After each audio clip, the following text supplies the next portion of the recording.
I've got a bearing shell sitting on the bench in front of me, little half moon of metal about the size of a thumbnail, the kind that wraps around a crankshaft journal so the whole spinning mess inside an engine can turn a few thousand times a minute without grinding itself to powder. This one isn't doing that anymore. The soft layer that's supposed to be there is gone. It's scored down to the copper, blued from heat, and there's a smell that comes off these when they let go. Hot metal and burnt oil, sharp, the kind of smell you don't forget. And here's the part that should bother you. The engine this came out of had 31,000 miles on it. 31,000, a truck that was barely past its first set of tires. I'll be straight with you. We've all been told the same story for years now, that cars are better than they've ever been, that modern engines are these sealed, computer perfect little machines that'll run forever as long as you leave them alone. And for a lot of cars, sure, that's closer to true than it used to be. But there's a whole category of engines rolling around right now, some of them brand new on the lot in 2026, that are quietly grenading themselves at mileage that would have been considered barely broken in 20 years ago. And the strange part, the part almost nobody connects, is that most of them are failing for the exact same small handful of reasons. I've torn enough of these apart to start seeing the pattern in my sleep. So today I want to walk you through 7 of the worst engines you can put your money on right now, new or used. And more important than the list itself, I want to show you the one thing they nearly all have in common. Stick around for number 7 especially. It's the newest engine on here, and it's the one almost nobody sees coming. Let me show you what's actually going on under the valve cover. Here's the short version of what happened to the engine. As an idea, over the last 15 years or so, governments around the world started demanding lower fuel consumption and lower emissions, measured on a very specific laboratory test. Car makers had to hit those numbers or pay enormous fines, so they did the logical thing. They made engines smaller. They bolted turbochargers onto them to claw the power back. They switched to squirting fuel straight into the cylinder, what they call gasoline direct injection. And they added clever tricks to burn a little less fuel, like shutting cylinders off, and in one case, even changing how far the pistons travel. On paper, brilliant. More power, less fuel, lower emissions. Everybody wins. But all of that comes with a bill, and the bill landed squarely on durability. Smaller engines working harder run hotter and live closer to the edge. To save a fraction of fuel, they fill them with thin, watery oil. To save money, they run tighter bearing clearances. And in some cases, they let the cleanliness on the factory line slip. And when you stack all of that up, the margin that used to keep an engine alive, the slop, the overbuilding, the headroom the old guys designed in on purpose, that margin is mostly gone. So when something goes slightly wrong, the engine doesn't limp. It lets go. And almost every failure on this list comes down to one tiny thing most people have never once thought about. The crankshaft in your engine doesn't actually touch the bearings it spins in. Not when everything's working right. There's a microscopically thin film of oil, thinner than a human hair, that the spinning crank drags underneath itself and rides up on top of like a water skier planing across the surface instead of sinking into it. That film is the whole ball game. It is the only thing keeping metal off metal in there, and it's fragile. Make the oil too thin, let it get too hot, run a clearance so tight there's no room for error, or drop a single speck of grit into it, and that film breaks down for a fraction of a second. Metal kisses metal. Heat spikes, and once that starts, it cascades fast until the bearing is gone and the engine is knocking. Every single engine I'm about to show you dies right there at that little film of oil. Different brands, different excuses, same square inch of metal. Keep that in the back of your mind because you're about to watch it happen 7 times in a row. Let's start with one that surprises people because the badge on it has meant reliability for 40 years. Honda's 1.5-liter turbocharged 4-cylinder. It's been the heart of the Civic, the CR-V, the Accord, some of the best-selling cars on the planet. And for a while, the main complaint was something called oil dilution. Direct injection plus a turbo plus a lot of short cold trips and raw fuel ends up washing past the rings and down into the oil. You'd pull the dipstick and the level would be high, not low, and it'd smell like a gas station. Oil that's watered down with gasoline doesn't protect anything very well. And it's worst on the people doing everything right too. Short commutes, cold mornings, the engine never quite getting up to temperature long enough to cook that fuel back out. The careful owner driving 5 minutes to work gets punished harder than the guy out doing highway miles all day. That was the annoying problem. The newer one is worse. These engines have been failing head gaskets, the seal between the top of the engine and the block, and when that goes, coolant finds its way into the cylinders. Some owners have seen it happen well before 60,000 miles. Once coolant is in there, you're looking at a repair that runs around $5,000, and that's if it didn't hurt anything else on the way down. Honda never issued a big recall for it. There have been class action lawsuits instead, which tells you something about how these things actually get resolved. Now, here's the thread I want you to hold on to as we go. Honda is, by reputation, one of the most conservative, careful engine builders there is. If a small turbocharged, direct injected engine can give the company that built the old bulletproof motors this much grief, that isn't bad luck. That's the recipe. And we're only on number 1. Number 2 comes from a pair of companies that love to sell you on engineering. Volkswagen and Audi's 2.0-liter turbocharged 4, the one they call the EA888. You'll find it across an enormous range of VWs and Audis, and it is still going into brand new cars in 2026, including the Tiggan. It has got 2 signature ways of costing you money. The first is oil consumption, and it's a design issue, not a wear issue. The piston rings and the crankcase breathing system on a lot of these were never very good at keeping oil where it belongs, so the engine simply burns it. Not a drop here and there. We're talking a quart every 1,000 miles on the bad ones, which means if you're not religiously checking it, you can run the thing low without a single warning light. And low oil is exactly how bearings die. In the worst cases, the only real cure is tearing into the engine. The second problem is the turbocharger itself. Volkswagen settled a big lawsuit over turbo failures covering cars, going all the way back to 2008 and right up through 2024. Add in water pumps that fail, timing cover gaskets that weep oil, and breathing valves that quit, and you've got an engine that's perfectly pleasant to drive and a steady, nagging drain on your wallet to keep alive. Here's the comparison again. An old, naturally aspirated engine that sipped a little oil was a quirk. You topped it off and forgot about it. A modern turbo engine that's already living right on the edge, running low on the oil it burned itself, that's not a quirk.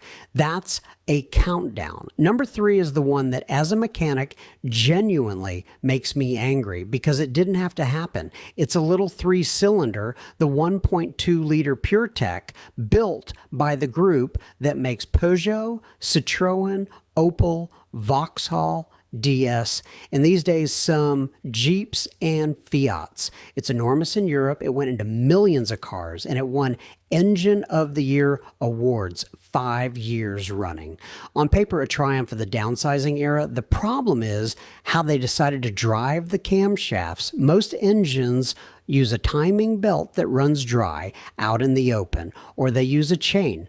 Somebody at the company decided to run the timing belt inside the engine, soaked in the oil, to cut friction and noise and squeeze out a tiny bit of efficiency.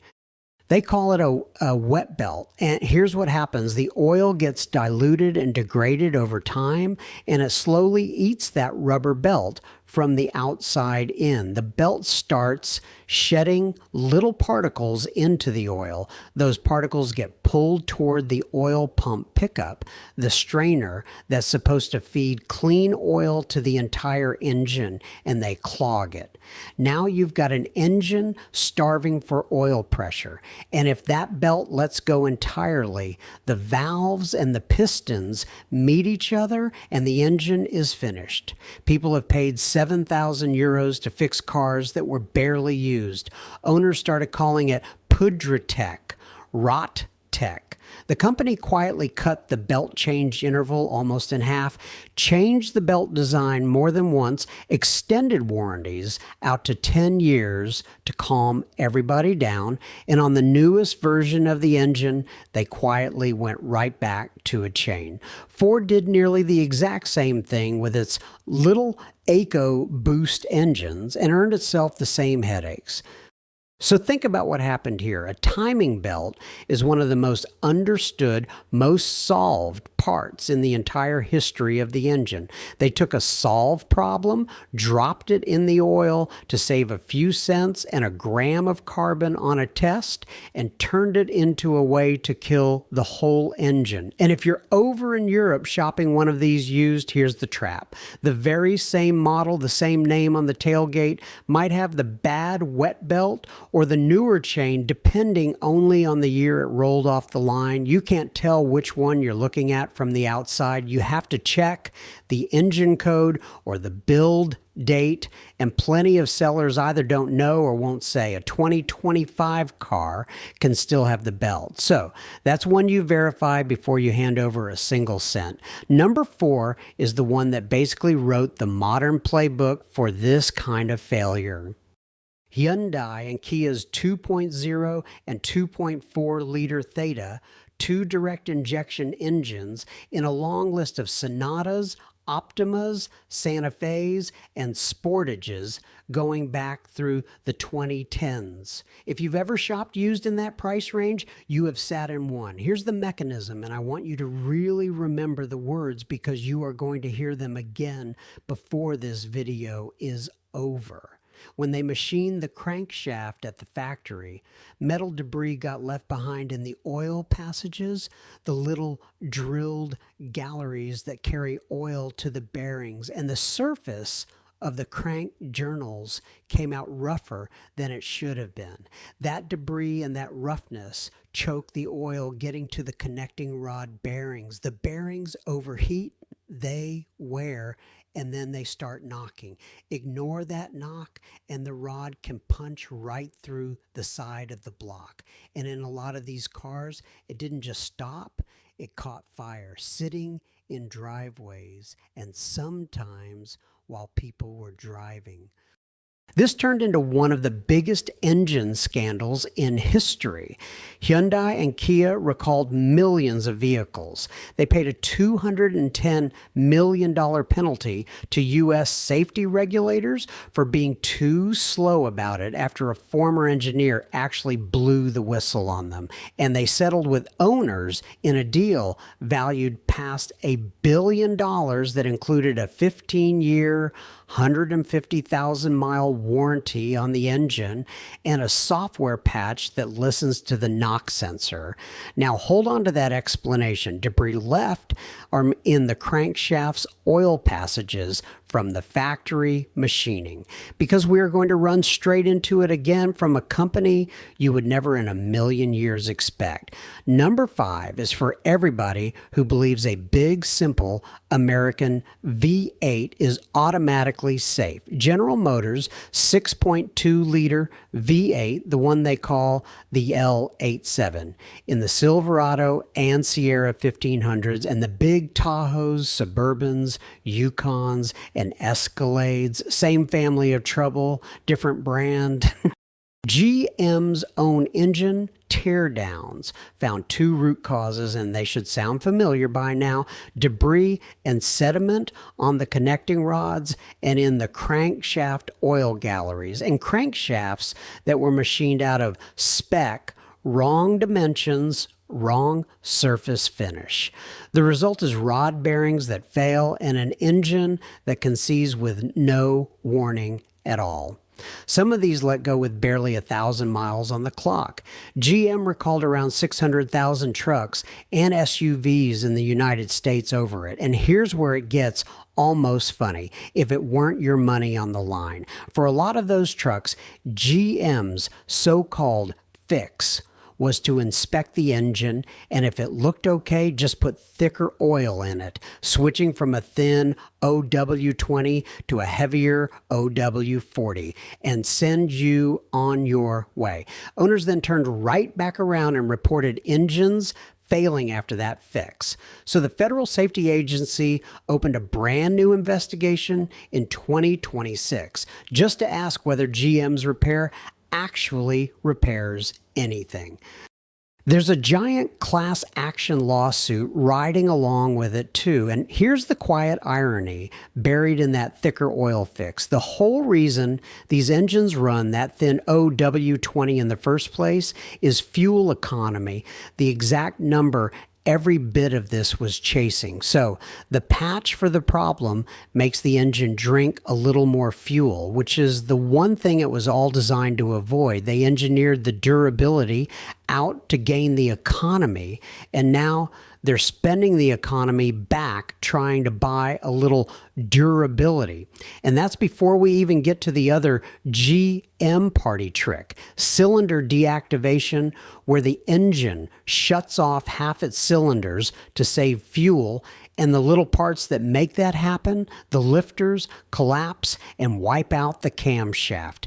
Ask any GM tech about lifters and watch them sigh. Here's the comparison that really stings on this one. The engines, these replaced the old 5.7 and the 5.3 before all this, would routinely run well past 300,000 miles.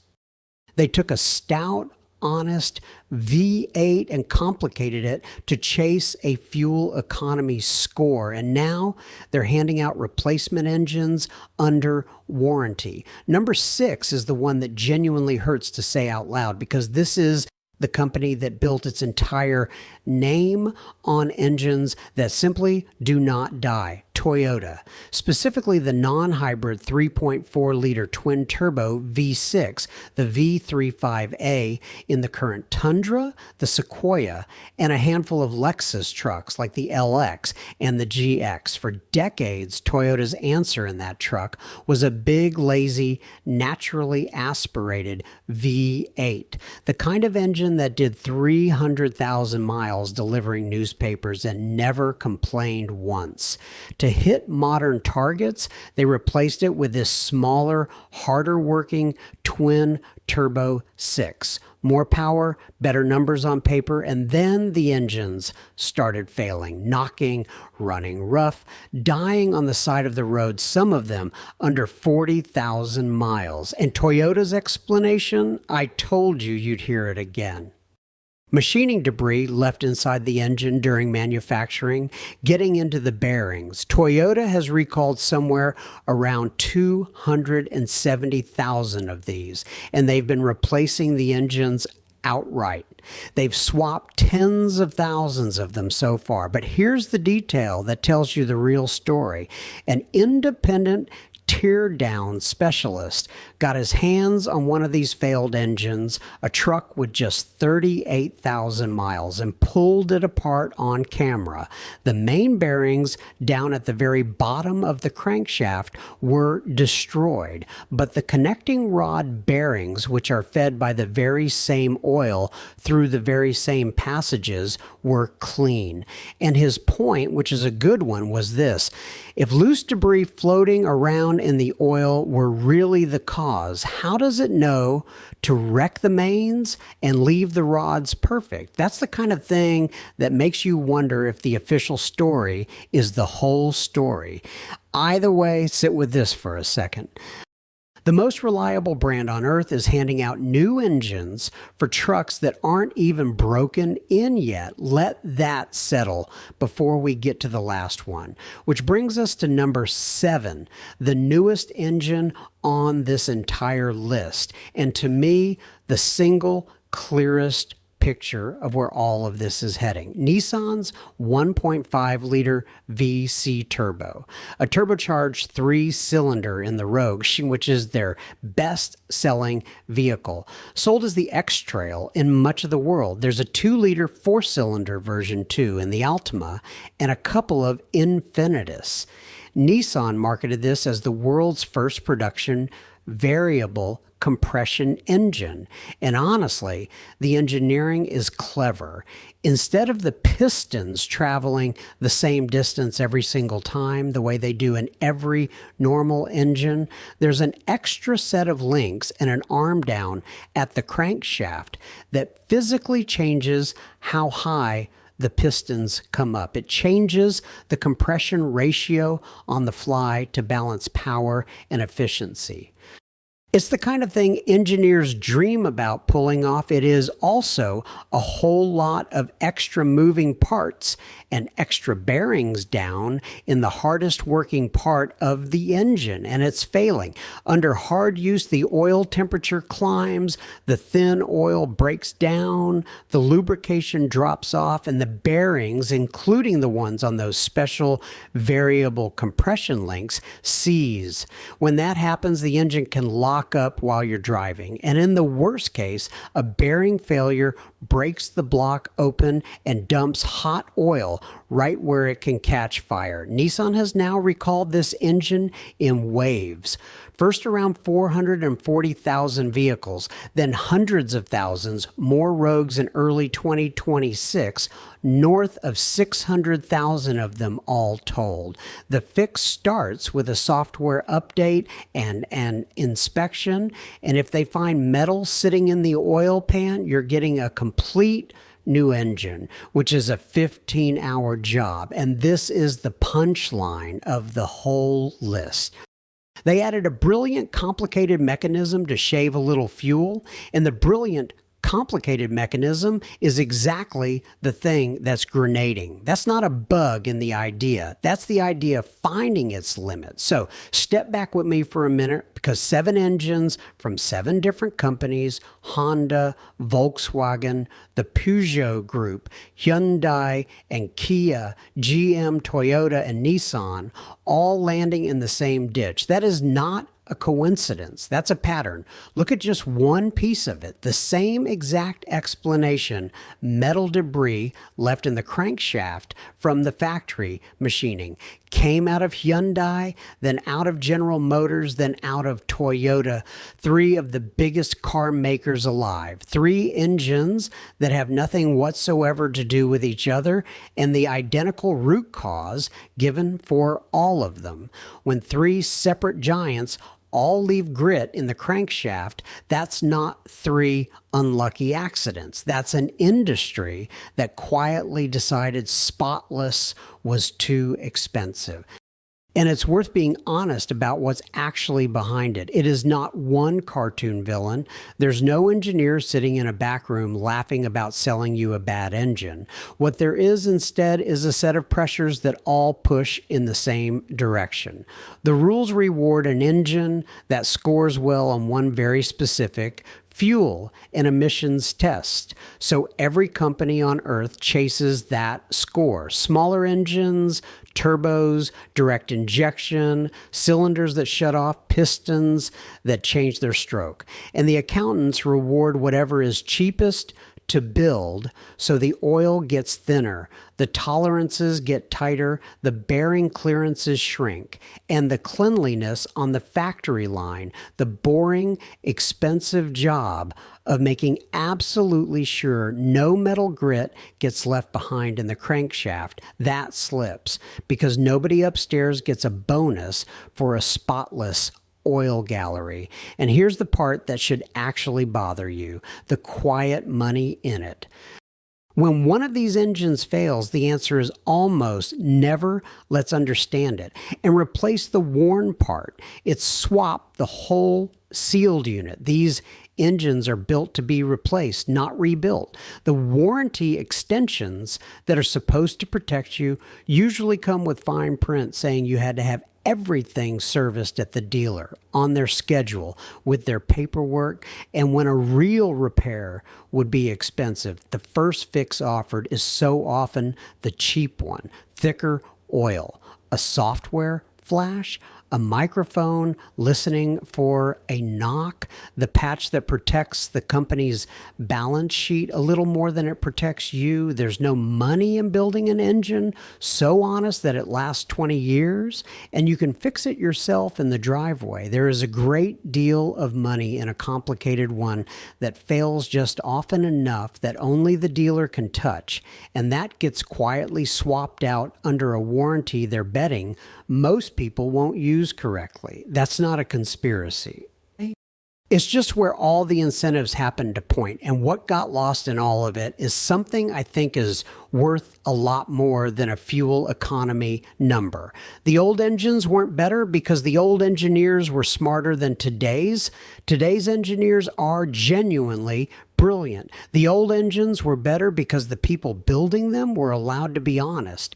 They were built with margin, built a little heavier than they strictly had to be, a little simpler than they could have been, so that when life happened, a missed oil change, a hot day towing, 100,000 hard miles, the thing just took it and kept running. You could open it up, you could see how it worked, you could fix it yourself on a Saturday afternoon and understand exactly what you just done. There is a real cost to trading that away for a sealed box you're not allowed to open and can't fix when it breaks. And it isn't only money.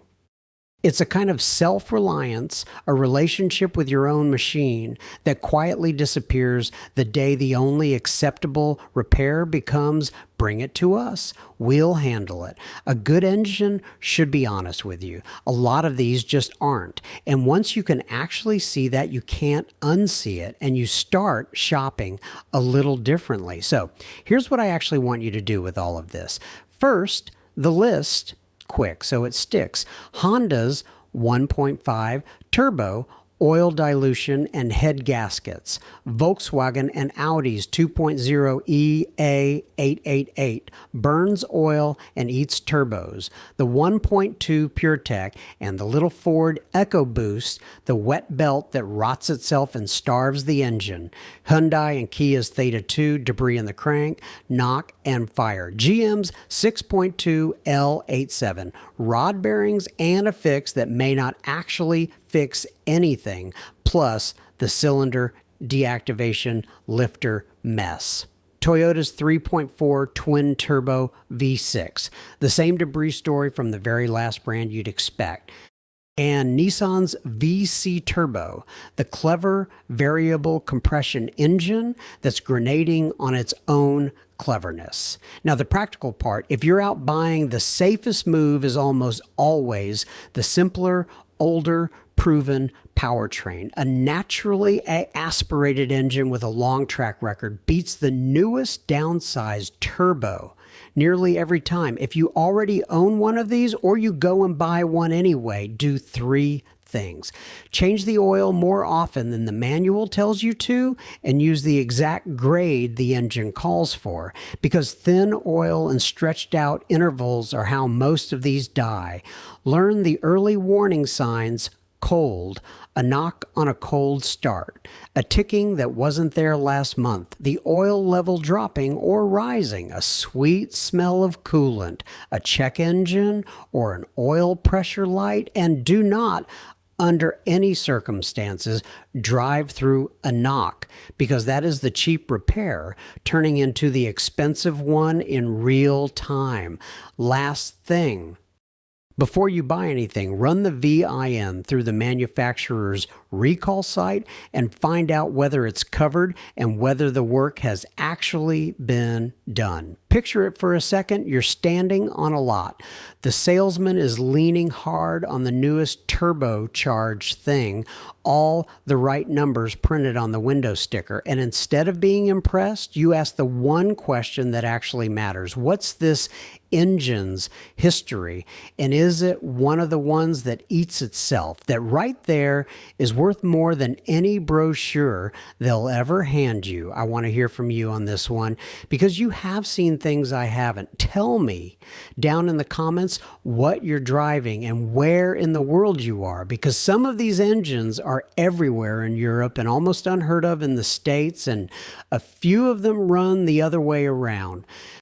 If you've owned one of these or you've wrenched on one, I especially want to know what you were told when it failed versus what you actually found once you got in there. Those stories are honestly the whole reason I keep doing this, and I go through them. If this was useful to you, subscribe and stick around, because the next one ties straight into everything we just talked about. You've almost certainly seen the phrase lifetime fluid, lifetime oil, lifetime transmission fluid, sealed for life, never needs service. Next time I'm going to show you exactly whose lifetime they mean, why that one little phrase has quietly killed more transmissions and engines than nearly anything else, and the simple thing the old mechanics always did that doubled how long their machines lasted. It is not what the manual says. Until then, be suspicious of anything sold to you as too clever